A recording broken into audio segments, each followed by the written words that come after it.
Today, I'm going to tell you about the afternoon I looked in a mirror and didn't recognize what I saw. I'm Stephen Rohde. This is Course Correction, where men find their way back to themselves. Everything I share in this episode comes from somewhere real, from lessons that cost me something.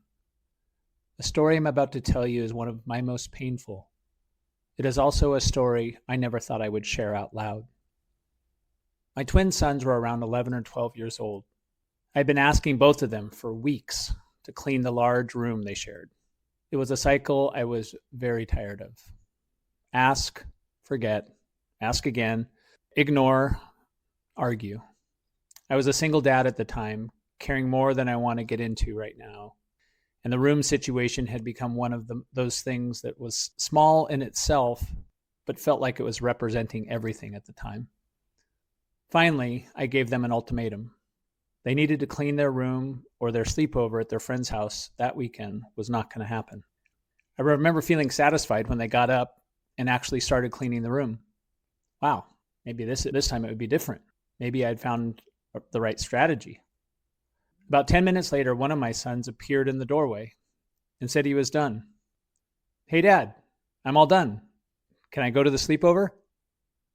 "Really?" I said as I got up to inspect his work. I knew before I took a single step that he wasn't done. There was no way. The room would have taken the better part of an hour to clean. But I didn't say that. I said, "Sure, show me." I followed him down the hall and into the room. His bed was in the far right corner, opposite his brother's.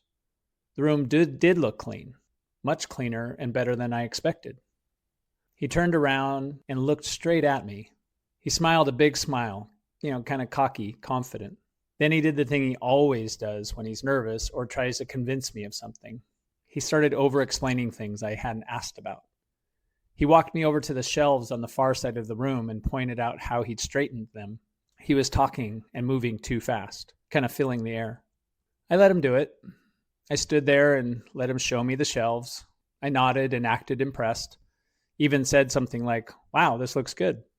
Then I slowly pushed past him and moved toward the closet on the other side of the room.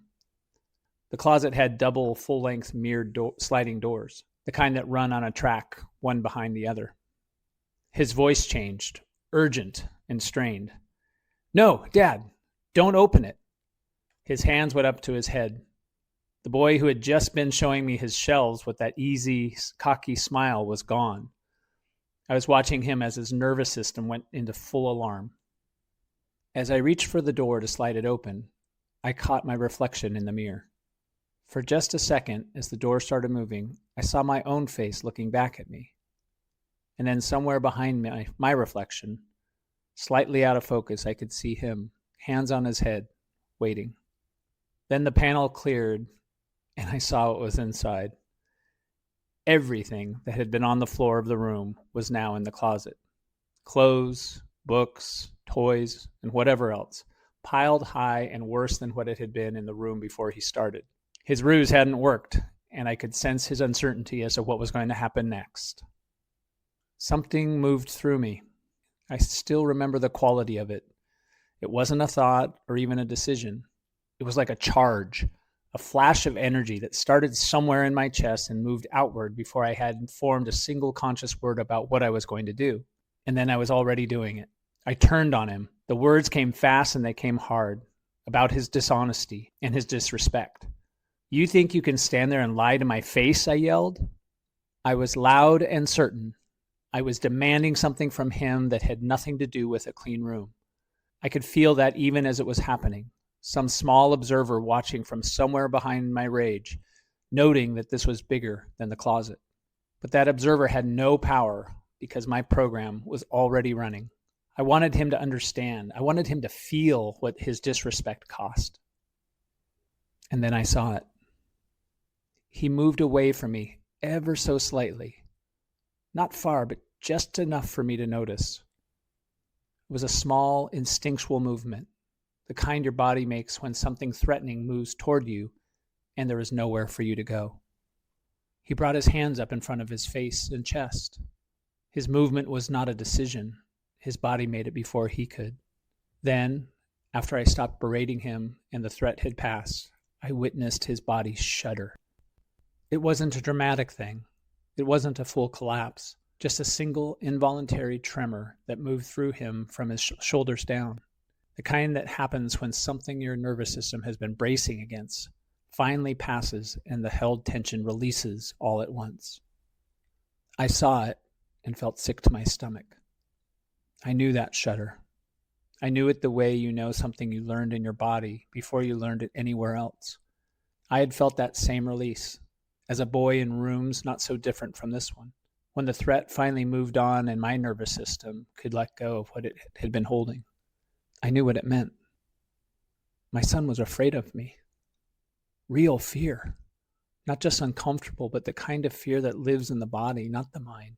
The kind of fear that makes a boy move to defend himself in the blink of an eye. My son was afraid of me over a closet full of laundry. I thought about what I had told myself, about the kind of father I was, the steady one, the one they could count on, the one who showed up differently than the environments I had come from. I had held on to that story about myself for years. It had always felt true. His shudder told me something different. And then I thought about the mirror. I had seen my own face in that panel before I opened it. Just for a second, my reflection looking back at me with my hand already moving, already committed to what I was about to do. I hadn't registered it in the moment. Standing there watching my son's body release the fear I had just put into it, I understood what I had seen. The door I reached for was a mirror. What I found on the other side of it was not his mess. It was mine. That is what a mirror does. It does not show you what you want to see. It shows you what is there, and, if we are paying attention, what we need to see. The people closest to us are always our mirrors. Our partners, our children, the people who know us well enough that they can't pretend. They reflect back how we are actually showing up, not the version of ourselves we carry in our heads, the one that is present in the room. In my work with men, this is one of the things I say most consistently. Look at your mirrors. The clearest picture of where you are is almost never found inside your own head. It is found in the people around you, in what they are doing, how they are responding, and what their bodies are doing when you walk into the room. My son was my mirror that afternoon. What he reflected back was something I had been carrying for a long time without seeing it. Over the next several episodes, I'm going to take you through what that moment opened up for me, what happened in that room, where it came from, not just in my life, but in the lives that came before mine, why it ran the way it did, and why I could not have stopped it through will alone, even if I had wanted to, what I had to learn to see it clearly, and what it has produced in my life and in my relationship with my son since. As we move forward, I will leave you with some proof as to how this work really helps us heal. My sons and I created a ritual we say to each other when we say goodbye. We have been doing it for well over a decade. We look each other in the eyes and we say, I see you. I love you. I did not know how to say those words and mean them the way I mean them now without having seen my reflection in that room that day. I'm sharing this because I do not think my story is unusual. I believe different iterations of it are repeated in relationships all over the world. Maybe not just like it, but something close. Some ordinary afternoon where the mirror was right there and you either looked away or you didn't know what you were seeing. That is what we are going to work through together. This week, I want you to find your mirrors, your partner, your children, the people closest to you, the ones who know you well enough to reflect something real. Observe what they are showing you, not to judge yourself and not to perform something different for their benefit, just to look honestly at what is there and what they are telling you. In the story I just told you, what I saw was fear.